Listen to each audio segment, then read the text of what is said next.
तो सहमत हो रहे हैं कि फेड को अब रुक जाना पड़ेगा और वो जो 630 बिलियन डॉलर का मार्क टू मार्केट लेके बैठे बुक में अगर खोल दें 200 बिलियन भी निकाल दें तो फेड तो ऐसे ही फेड की ऐसी तैसी कहेगा मत करो। मेरा पॉइंट ये है कि इंडियन मार्केट क्यों डरा? फेड मैनेज कर रहा है ना, बॉन्ड यील्ड नीचे आ गई है ना, क्रूड $80 पे आ गया है ना, फिर इंडियन मार्केट में इतना डर क्या है? हमारे यहाँ तो कोई रिस्क भी नहीं, हमने तो हमारा कोई बैंकिंग एक्सपोजर नहीं है, हमारे यहाँ कुछ प्रॉब्लम नहीं, हम क्यों डर रहे हैं इतना? नहीं, डर तो देखिए, फाइनली ग्लोबल मनी सप्लाई तो एक एक एक डिफाइंड कॉमन पूल है। पैसा तो वहां से आना है, कहीं ना कहीं से आना है। और हमारे यहाँ जो एफआईज की होड़ लगी हुई है यहाँ से निकलने की, वो अगर इंटरेस्ट रेट इतने ऊपर रहेंगे तो वो भी निकलेंगे और उनके बॉन्ड लॉसेस, बॉन्ड पोर्टफोलियो की जो लॉसेस हैं, कहीं ना कहीं उसको कॉम्पेंसेट करने, कवर करने पैसा वहां जाना ही जाना है। लेकिन लेकिन ये एक बात जरूर है कि अगर फेड इंटरेस्ट रेट बढ़ाने की गति को या दिशा को थोड़ा सा तब्दील करते हैं, एक पॉज करते हैं या पिवट जिसको आजकल फैशनेबली हम लोग कह रहे हैं, तो हिस्ट्री ये कहती है कि पिवट के बाद मार्केट कोई जरूरी नहीं है कि सुधर जाता है, क्योंकि पिवट एक एक एक सिम्टम है कि भाई अब अत हो गई और गलती हो गई। जो गौतम ने पहले कहा कि दोनों साइड पे एक्सट्रीम केस हो जाता है, तो वो एक्सट्रीम केस का एक्नॉलेजमेंट है। एक वो है कि अंदेशा कि भाई हाँ ये ज्यादा कुछ हो गया, बहुत जल्दी हो गया, तो जो दवाई देनी थी उसकी जगह स्टेरॉइड्स दे दिया आपने, तो थोड़ा कहीं आपको फिर वापस नॉर्मल होने में टाइम लगेगा। हमारे मार्केट के लिए एडवांटेजेस मैं देख रहा हूँ कि कहीं आ सकती है कि इंटरेस्ट रेट अगर घटते हैं वहां पे और वापस इक्विटी की तरफ झुकाव बढ़ता है इमर्जिंग मार्केट्स में, तो आई थिंक हमारे मार्केट से अच्छा कोई विकल्प आज है नहीं इमर्जिंग मार्केट्स में फॉर मनी टू कम। तो एक तो वो हो जाता है, और दूसरी चीज ये है कि एक तो सेक्टर को छोड़ के यूएस के रिसेशन से हमको इतनी चिंता इसलिए नहीं होती कि हम लोग ऐसे ही कुछ ज्यादा एक्सपोर्ट नहीं करते, और हमारी इंपोर्ट बिल में अगर क्रूड में गिरावट आती है तो कहीं ना कहीं फायदा होना ही होना है। तो आईटी कंपनीज को छोड़ के जिनके कॉन्ट्रैक्ट्स बीएफएसआई सेक्टर से काफी ताल्लुकात रखते हैं वहां पे, और मोहम्मद जी उसमें एक्सपर्ट हैं, आप उनसे पूछ सकते हैं कि भाई इम्पैक्ट होगा तो किस टाइप का होगा।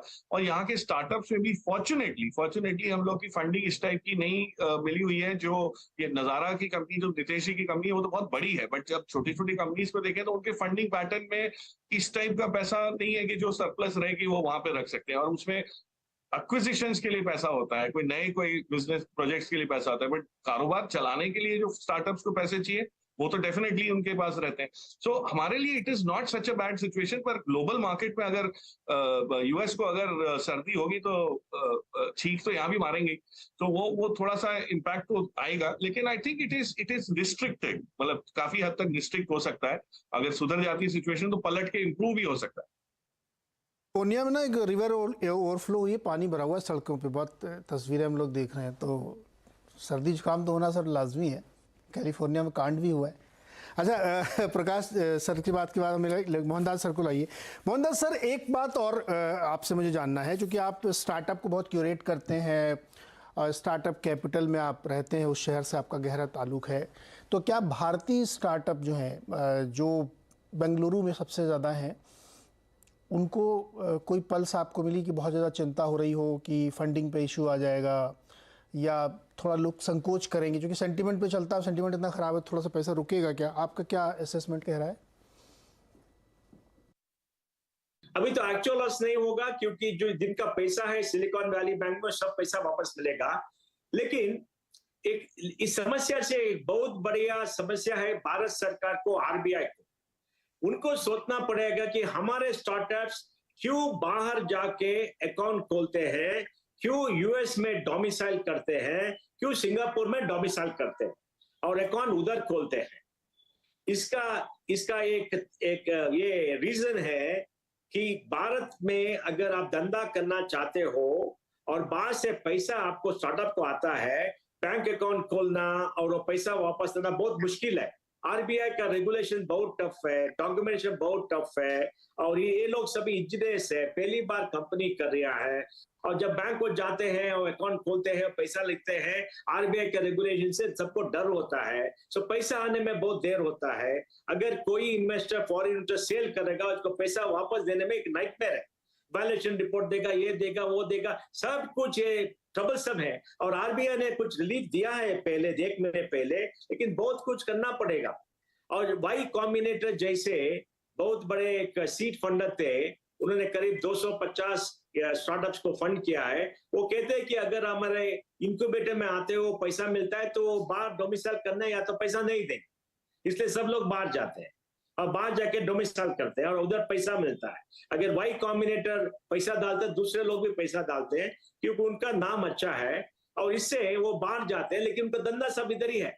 ज्यादा से ज्यादा स्टार्टअप का धंधा भारत में ही है, कुछ लोगों का धंधा बाहर है, और जो सास कंपनीज है वो तो भारत में थी, अभी सब बाहर जा रहे हैं, क्योंकि अगर आपका धंधा बाहर है, वहां से पैसा आना इधर, पैसा रखना उधर, यहाँ से डॉलर्स वापस भेजना बहुत मुश्किल करता है। आरबीआई ने बहुत मुश्किल किया है। आरबीआई ने ऐसे ये तो रिफॉर्म ज्यादा नहीं किया, कुछ किया है लेकिन ज्यादा नहीं है, सबको डर है इधर। अभी तो ईज ऑफ बिजनेस नहीं है स्टार्टअप्स के लिए। 5 साल से हम सरकार से बात कर रहे हैं, अरे बाबा ठीक करो ठीक करो। जब कभी दिल्ली जाते हैं, कोई ब्यूरोक्रेट से मिलते हैं, बोलते हैं, वो सुनते हैं और हंसते हैं हमारे ऊपर। हमने मिनिस्टर साहिबा को भी मिला है, उनको भी मिला है, सुनते हैं लेकिन कुछ नहीं करते। इसलिए मैं आपके चैनल से प्राइम मिनिस्टर नरेंद्र मोदी जी से प्रार्थना करता हूं, आप सब स्टार्टअप्स को बुला के उनका जो समस्या है देकर हल कीजिए। हमको चाहिए कि हमारे स्टार्टअप इधर ही रहे, यहाँ ही कैपिटल लाके भारत का आगे ले। हमको ये नहीं चाहिए कि वो बाहर जाके डोमिसाइल करे, वहां पैसा ले और भारत का कंपनी को सब्सिडी बनाए। ये तो अच्छा नहीं है बात के लिए। हम क्यों बाहर, हमारे एक्सपोर्ट क्यों, बिजनेस क्यों बाहर जा रहे हैं, उनको बाहर भेज रहे हैं, क्योंकि हमारा रेगुलेशन ठीक नहीं है, पॉलिसी ठीक नहीं है। अगर गिफ्ट सिटी में भी कर सकते हैं, गिफ्ट सिटी क्या है, उधर तो फॉरेन एक्सचेंज करना, जो फॉरेन एक्सचेंज आता है वो बैंक में रहना, उधर ही रहने दो फॉरेन एक्सचेंज डिपॉजिट में, और कर्ज करना भी वैसा ही होता है। वो इजी करने के लिए करना है। Software service companies, Infosys, Wipro के लिए exchange earners foreign currency account है, उससे वो सब कुछ कर सकते हैं। इनको भी वही बेनिफिट देना है ना, लेकिन आरबीआई सुनती नहीं है। अगर आरबीआई को आप चिट्ठी लिखते हो, कुछ परमिशन लिखते हो, जवाब भी नहीं आता है। मुझे पता है कुछ कंपनियां 6 महीने 8 महीने से जवाब नहीं आते हैं तो बाहर चले गए, क्योंकि वो बोलते कि तो हमको करना होता नहीं है, सुनने वाले नहीं है देश में। यही मुश्किल है देश में। राइट सर, तो क्योंकि ये बात हम सब ने 5 साल सरकार के जाकर प्रार्थना की है, मांगी है, लेकिन सुनने वाला नहीं है। उधर फिनेंस मिनिस्ट्री में सुनते नहीं है। मैं जाकर मिला हूं, वो मेरे मुंह पर देखकर हंसते हैं। एंजल टैक्स पर जाकर बात किया है, कंप्लेन किया था, लेकिन हंसते हैं। जी मोहनदास सर, एक बहुत इंपॉर्टेंट बात कह रहे हैं कि ये आपदा में अवसर भी बदल लीजिए आप। अब एक मौका मिला है तो इसको किसी तरीके से यहाँ की डोमिसाइल में यहाँ होमोजेनाइज करिए कि यहाँ के स्टार्टअप को वैसा रखिए। ये बात जो उन्होंने कही, थोड़ा सा और समझा देता हूँ आपको, मैं ब्रेक लूँगा इसके बाद।